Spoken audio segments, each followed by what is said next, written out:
Hello, everybody. I'm Robin, and these are my reflections. And today we're here to talk about the experience that is Lady Stirling's Wicked Garden Oracle deck. This is another deck. I should say, this is another box of experiences from the Ethereal Visions Publishing US Games collaboration. So, this is created by Matt and Hope Hughes of Ethereal Visions Publishing, conceptualized by Hope Hughes, written by Hope Hughes and Norris Epps. And then the visual experience of all of this was brought to us by Matt Hughes. We know them from Ethereal Visions, the Ethereal Visions Tarot, the Ethereal Visions Luna deck, Dreamscapes, the Norse Oracle, and then also one of the decks that I raved about last year, the Mother Moore's Carnival Oracle. So this is the newest one in the line. I know there's another one coming. I saw a Celestial one on Kickstarter. So I think that these are great. They are, a whole vibe. I feel like this is like a project in a box that they bring to life for us. And, it's meticulous, it's specific, and it's a world. And it takes time to experience it. You need to like sit with it for a little while. So that's what I've been doing. I've been experiencing this for about a month now, and I'm excited to be able to share what I've learned with you guys. So thank you to US Game Systems for sending this over to me for purposes of review and so that I can share it with you. And that's exactly what I'm going to do now. So let's get it out of the box. The box is gorgeous, as always. It has all of this gold foiling and true Ethereal Visions um, style. Matt Hughes with the foiling. We love it. We're here for it. I've been sitting mine on the shelf like this because I think that this binding is so beautiful. Well, it's not a binding because it's not a book, but it feels like a book. Opens like that. Inside we have sat the storybook, the field guide or the journal, and then a key to unlock the garden gates and everything else. It's like a skeleton key for anything that you need to unlock. It comes in this little folder. And then the cards inside of here with a ribbon. So that's the box. There are 32 cards, and each of these books is 80 pages. The storybook is a hardcover. You can see the foiling on the front and back. It is supposed to be waterlogged. Both of them were found waterlogged in the garden. So everything is kind of distressed and everything, and you can feel the texture on it. It's beautiful, beautifully done. Hardcover, matte colored pages. You can see the creators there. And then here is the table of contents. So we start with a letter from the solicitor. Where is it? Here we have it. And it says, Dear Madame, thank you for your response to our inquiry. Enclosed, please find the documents you requested from the Stirling Estate's private collection. These include an account of Muriel Stirling's life, journal entries found among the estate's documents, notes from Wilford Stirling, various assorted letters from his father, Hector Stirling, a dated poetry fragment from Elodia's saga, plus illustrated and annotated information about the rare plants located on the extremities of the estate. Also included is one iron key, which was found within a mahogany desk below the tea hutch in the sitting room on the main floor of the manor house. After you have sufficient time to evaluate the enclosed material and draw your own conclusions based upon your expertise and knowledge, the partners at our office would greatly appreciate your response. Signed, Percival Fairfax Worthington III, the Department of Estate Dealings and Disbursements, the Solicitor's Office at 75 Bainbridge Street, London, February 18th, 1922. Feels like it feels like what is it? What is his name? Sherlock Holmes. So the madame that they're referring to is the director of the Muriel Stirling Foundation, who's requested all of this, and all of this is now being passed along to her so that she can, run the foundation and take over, dealing with the estate and all of the things that have to do with the home and the garden and the spirits they're in. And so there's the story of Muriel as a child and her grandfather and her father, and her finding the garden and her meeting Faunus, who is basically the keeper. He's like the groundskeeper for the garden before the humans got there, right? He's the spiritual groundskeeper of the garden. All of the red is where Faunus is talking to Muriel and telling her various things, giving her information. And then throughout you'll see like snippets from other journals. Like this is from Wilford Stirling, which I think is her grandfather. And then here's from Elodia's saga. There's various pieces of information from her saga in there, all kinds of stuff in here. So Hector Stirling is her father. It's all mixed in. And so the story is all in there. I'm not going to give it away. I don't want to ruin it for anybody who wants to experience it on their own. Basically, I'll just tell you Muriel lived on the estate as a child, grew up there, and her family was tasked to keep these spirits, to take care of this garden, to take care of these spirits. And then they didn't, basically. And so that's like the story. Okay, I'm not gonna give any more away. But in the end, Muriel disappears. Only thing that's found are her journals and these books. And so that's what's collected up and then passed along to Emily, of the keeper of the foundation, the new foundation now. And so she's now rediscovering all of this. So, and then here it says, Dear Madam, as recounted, these are the events and history of the Stirling estate. We cannot divulge any more about the persons mentioned in the said story or its accompanying documents, letters, and newspaper clippings. Given the subject matter, we hope you understand our department's need for secrecy. However, it is our hope that you will travel to the garden yourself. The skeleton key included shall unlock whatever doors, gates, or chains that stand in your path. There is much more that we wish to reveal, but to do so in writing at this time is impossible. Thus, it is necessary that you begin to explore the garden for yourself. And perhaps in this exploration, you will uncover your own secrets and magic that are hidden therein. That's Percival again. And then this is the epilogue after Emily goes to the garden, what she finds further there. And then in the end, it's more about Elodia's saga. And this end notes here are just a collection of all the because Faunus sometimes speaks Gaelic in here, and it's just all collected back here. So if you wanted to have it all in a list, it's there. So that's the book, the storybook. And then once you arrive at the garden and you want to start working with the spirits who are here in the cards, you have your garden journal, which is basically a field note journal. As Muriel discovered the things that were living on her property, like she kept notes. So this is what we have, her notes.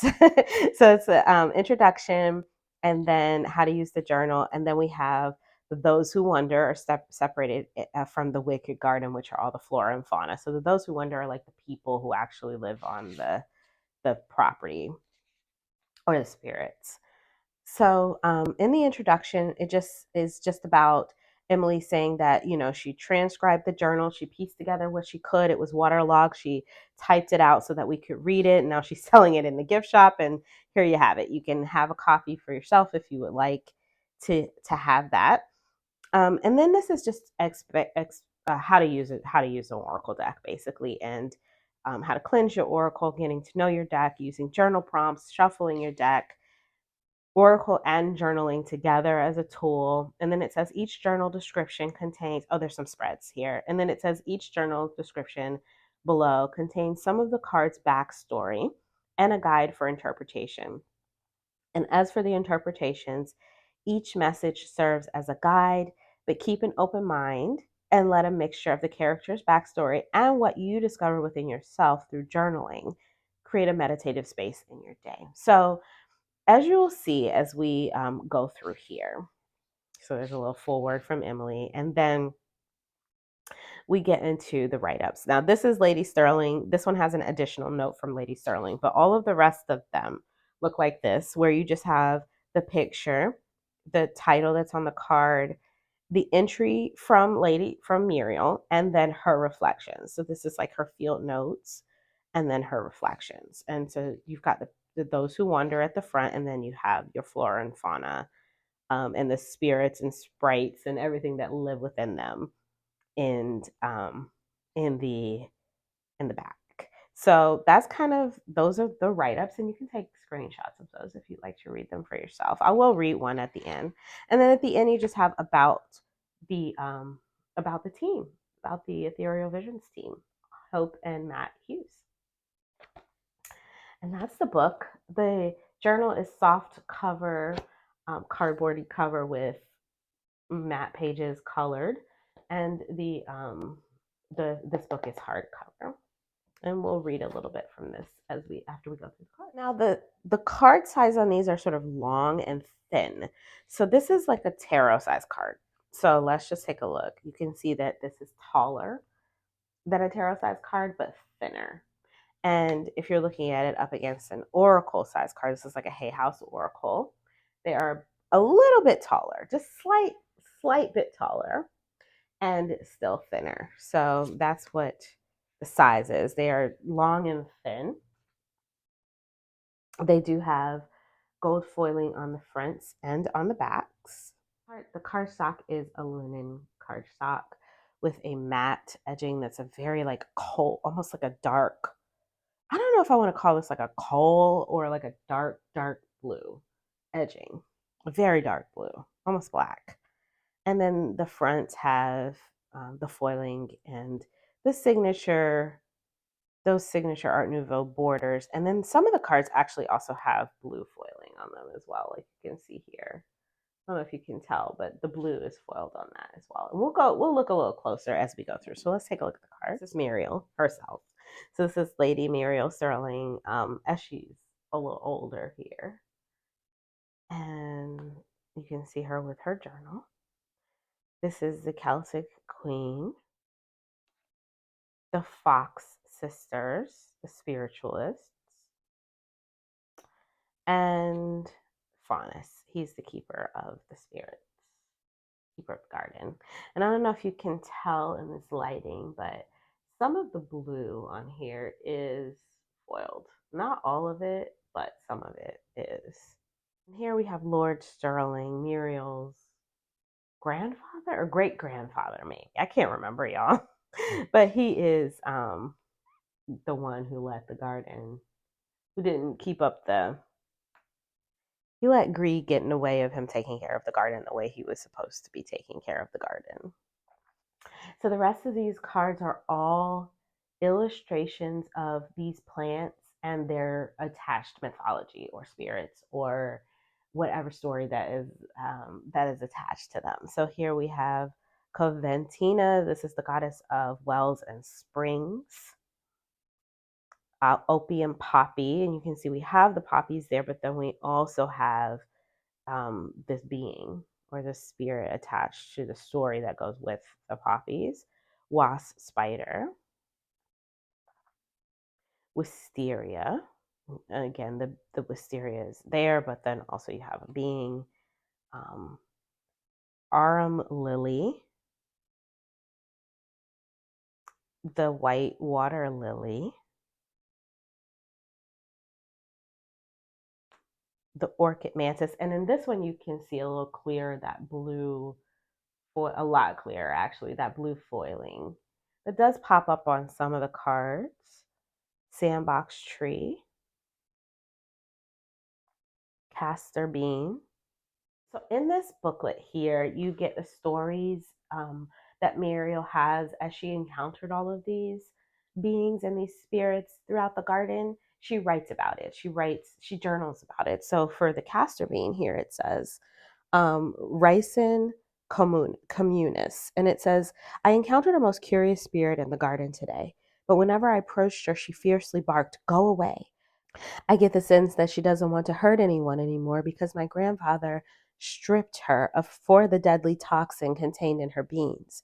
He knew that ricin was a valuable poison to the right people at the racetrack, and those customers would pay handsomely to obtain the substance. I bowed and told her I was sorry for all the pain and neglect she endured from my family.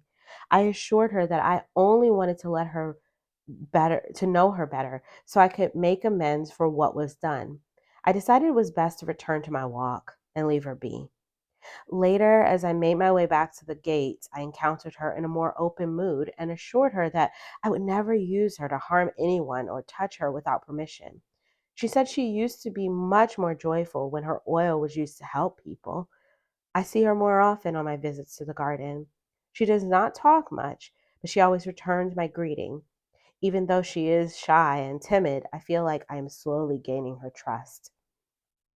And then there's an examination, and it says, I remember my mother giving me castor oil for tummy troubles when I was younger.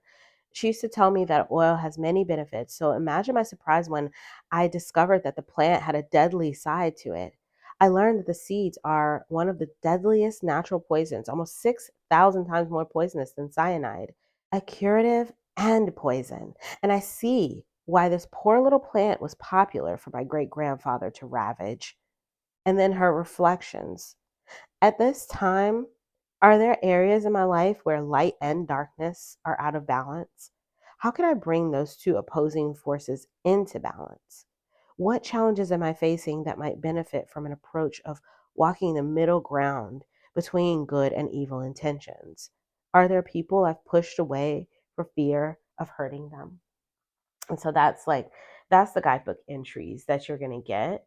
There's no keywords or anything like that. Really, what you're meant to do is pull the cards one, two, or three at a time, and then read think about the story and contemplate your own life, and then journal. You're meant to journal. So it's not the type of deck that's really meant to be used to like clarify tarot readings or anything like that. This is meant to kind of guide you on your own journey in life. This one also has some blue foiling on there for those moths. Hebane, fairy flax. Is that a snake? No, I thought in the corner that was a snake. Fly agaric, daffodil, green fairy. I love the the yellowed border on this card because it makes the card feel, I don't know, like it glows almost. Foxgloves, angel's trumpet, death's head moth, destroying angel, a lot of mushrooms, um, just, poisonous things that could also be used for good, some of them. Death cap, Blanus, and that's the last one. Here are the backs. Also very, very beautifully foiled, just like the book. And this symbol here is Faunus' symbol. You learn that as you go through the story. So they shuffle really nicely. There's only 32 cards, and like I said, they are sort of tall and narrow. So I don't know. I mean, I guess you could riffle shuffle them like this if you like. Um, they're a linen cardstock, so they shuffle great. There's no problems, and it's like a plasticky linen, so there's no catching or sticking or anything. There, it's a lovely, glidey, wonderful stock, and you can fan and manipulate them however you want. So let's look at oleander. So here is the write up for oleander. I'm going to read the whole thing aloud. Let me zoom in a little bit. I encountered Miriam Oleander as I mindlessly walked around a curve in the labyrinth's path. She startled me with a harsh glance. I offered a slight bow and introduced myself, but she seemed standoffish and aloof. I realized that she had a good reason to greet me in this manner. Every part of her can bring death, and she knows I am Hector Stirling's great granddaughter. I asked her if she would like to sit and talk but she looked at me with spite. She said this to me before waving me away. I have many remedies to offer, but as Hector well knows, I greet greed and ignorance of mankind only with death. She seemed to have a lopsided grin while saying that last part, and a chill ran down my spine. I could tell this plant spirit disliked my family. I thought it best to avoid her, and I heard a cackle as I swiftly walked further down the path. Examination. I wanted to know more about this plant spirit, but realized she wanted nothing to do with me. Despite its poisonous nature, I read that oleander was still cultivated as an ornamental garden plant. I can understand why, as she was quite beautiful with her bright, showy flowers. After encountering her, I knew a darker side lurked behind that beauty. I found a few books that had entries for the oleander plant. I read that it has many medicinal uses. The plant was used to remedy a woman's maladies, rid a mistress of pregnancy, and treat venereal disease. Her leaves can also be made into a highly effective poisonous tea. She must have been popular with my great grandfather's clients, and I'm sure he misused her greatly. Her reflections. Have I experienced ruthlessness and cruelty that brought short term gains, but realized that would be detrimental in the future? How do I find balance with empathy, compassion, and integrity in my life?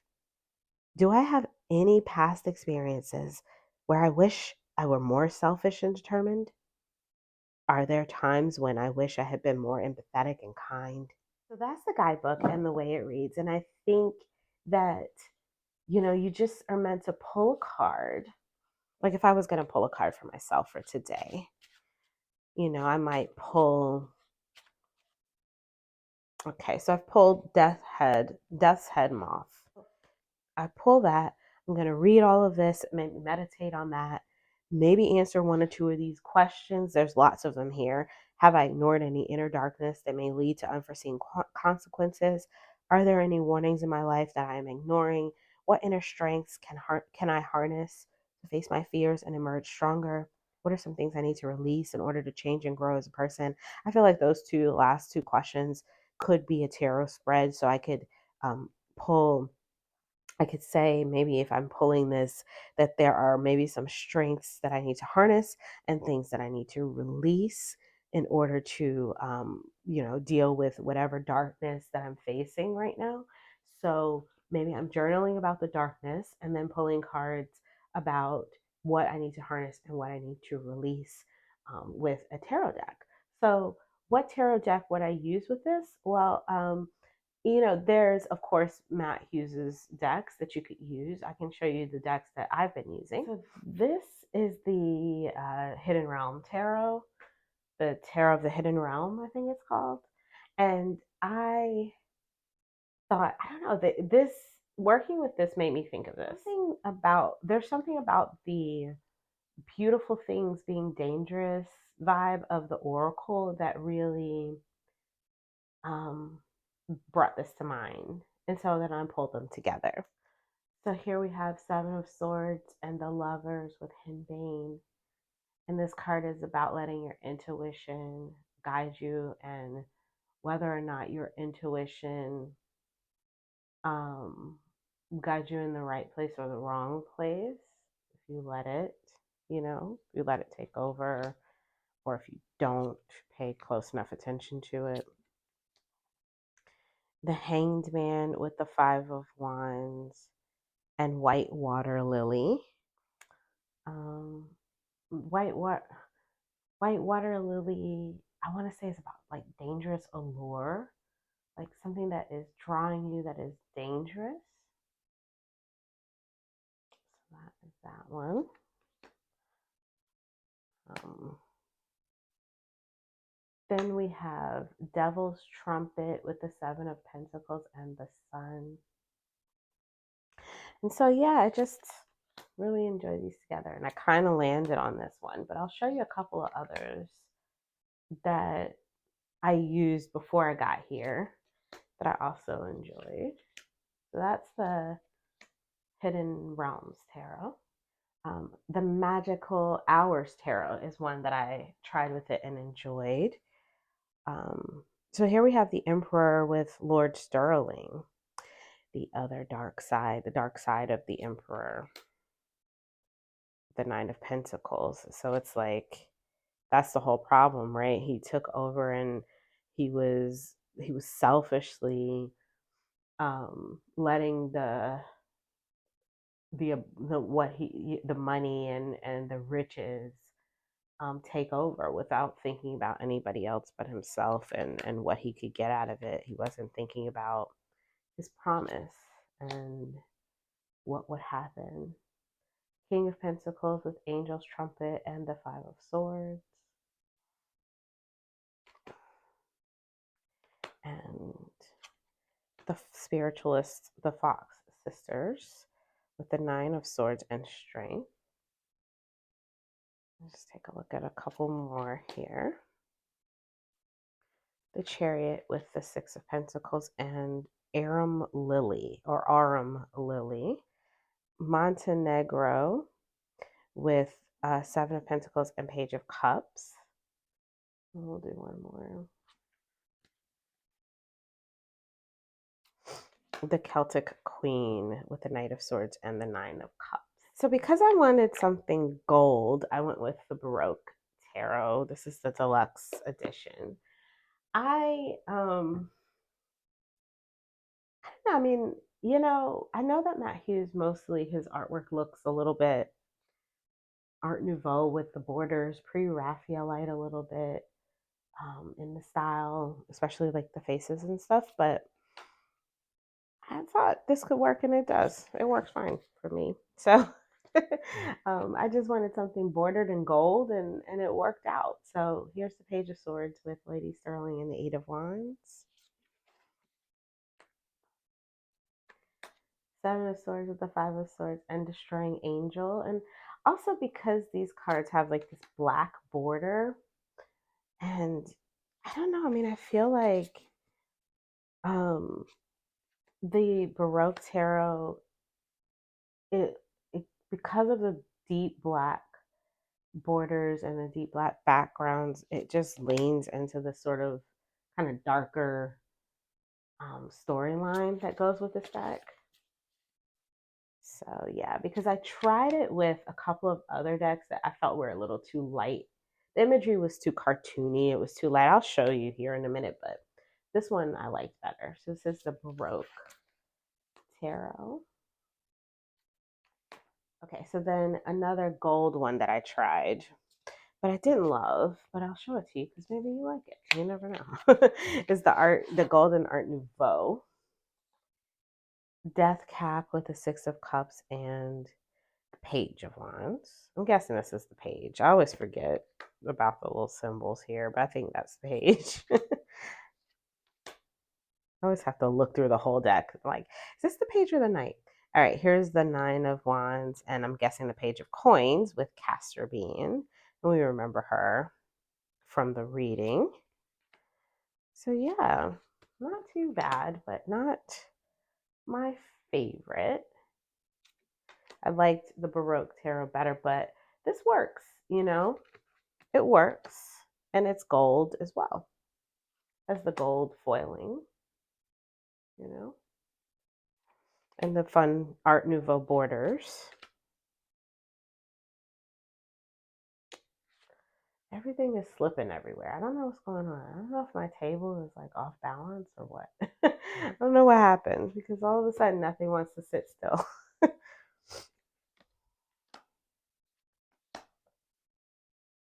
Love this card, the Daffodil with her yellow, pretty poofy yellow hair.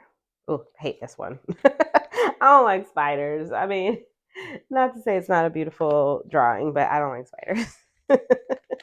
Another one that I tried that I was lukewarm about. This is the Fantasy Night Theater. I think I might have preferred this if I'd have had the black bordered one. And I'm still thinking about getting the black bordered version of this. I don't know what it is about these white borders that just kind of feel too busy to me, but I'm thinking maybe I might get the black border. And then if that's the case, I might rehome this one, but I like the box this one came in.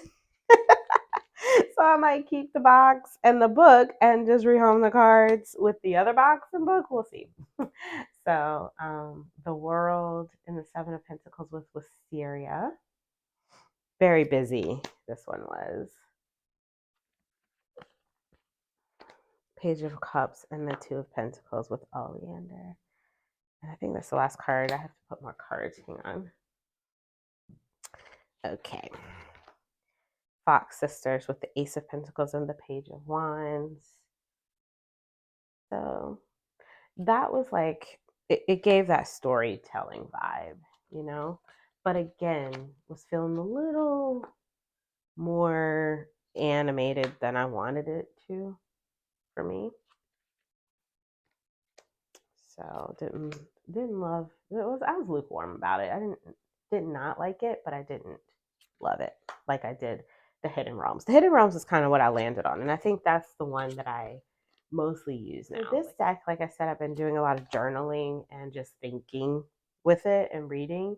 But if I did want a tarot deck, these are the ones that I tried, and I think the one that I'm sticking with pretty much is the Tarot of the Hidden Realms is the one that I like the best. But I do like the storytelling kind of vibe that this one has. And while I have it here, since I have it here, I didn't actually try these together. But since I have it sitting here, let's try it with the Ethereal Visions Luna. I don't have the gold one. That would probably be the best one to put this with. The gold one if you have it, but I don't have that one, so we're gonna try this one. Yeah, just as I suspected. I don't love this because of it's distracting for me, the different color um foiling. And the crazy thing is about it is that when I was looking at these cards like this one with the blue foiling, I was like, oh, I wish there were more cards with blue foiling. But when I see it with this, I'm like, maybe the blue foiling would have been too distracting, and that's why they didn't do it that way, you know? So yeah, I wanted to keep it dark, keep it simple. This is a little too light for me. So but that's it with the other tarot. I think that's the last one I have sitting here.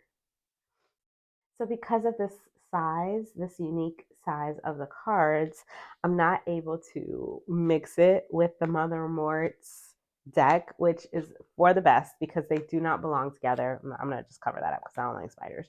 But they save me from me. They save me from myself because, to be honest, if they had made these the same size as the Mother Mort, I absolutely would have tried to mix them together, and it would have been frustrating, and I would have been all upset because they don't go together. They really are their own thing, right? They're doing their own thing. They're meant for their own usage. And the other deck is something else entirely. So, but I would have absolutely tried to because that's just me. So thank you for saving me from myself by making these a different size. So look at them laid out. Don't they look gorgeous? All laid out here together. All of these beings from the labyrinth of this garden. Just stunning. And the artwork is so detailed and emotional. Like I can see the personalities of all of these faces, you know? So what do you think of this beautiful deck? Look at those faces. Look at the depth in each card. I think it's another hit. I really do. But if you would like to experience this for yourself, I will put links in the description box below where you can pick one up, as well as anything else that you saw here today. I'd love to hear your thoughts on the deck if you have it, or just from what you've seen here today in the comments below. If you like this video, please give it a thumbs up. If you want to see more from me, you can subscribe. I release videos every few days regarding tarot and oracle. And until I see you next time, stay safe and be blessed. Bye-bye.